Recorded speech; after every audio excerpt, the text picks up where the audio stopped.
এই কামখিনি কৰি লওঁ পাই সোনকালে। ছাৰ আহিবই চাগে এতিয়া। কামখিনি কৰি হ'ল পাই যেন তেনে। আপোনাক দিয়া কামবোৰ হ'ল নাই? হ'ল ছাৰ। চাওঁ চাবলৈ দিয়ক। চাওক ছাৰ। কামখিনি হ'ল? হ'ল ছাৰ, এতিয়া যাব পাৰোঁ নে? যাওক যাওক। ছাৰ তেতিয়াহ'লে মই যাওঁ। হ'ব যোৱা, কাইলৈ আকৌ সোনকালে আহিবা। হ'ব ছাৰ, সোনকালে আহিম। ছাৰ মই যাওঁ দেই। হ'ব। ছাৰ এটা কথা হেনো। কি কথা? আমাৰ ইয়াত হেনো আমি যোৱাৰ পিছত ভূত ওলাই।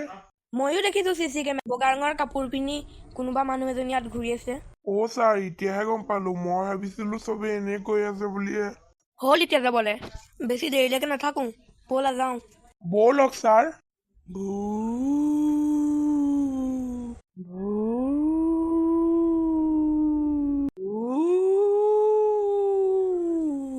ইয়াৰলৈ ইমান দিন হ'ল কোনো মানুহেই অহা নাই।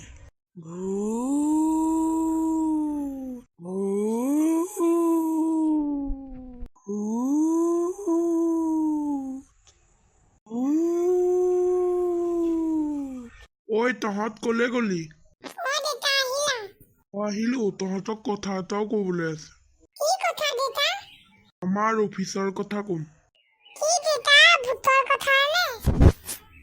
ৰবিচোন, মই ভৰি হাত মুখ হাতখিনি ধুই আহোঁগে।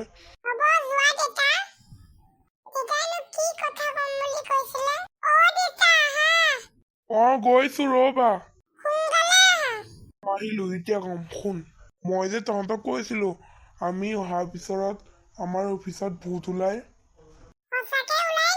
হয়, মই আজি ছাৰক সুধিছিলো নহয়। কৈছে কি ছাৰেও CC কেমেৰাত পাইছে বোলে।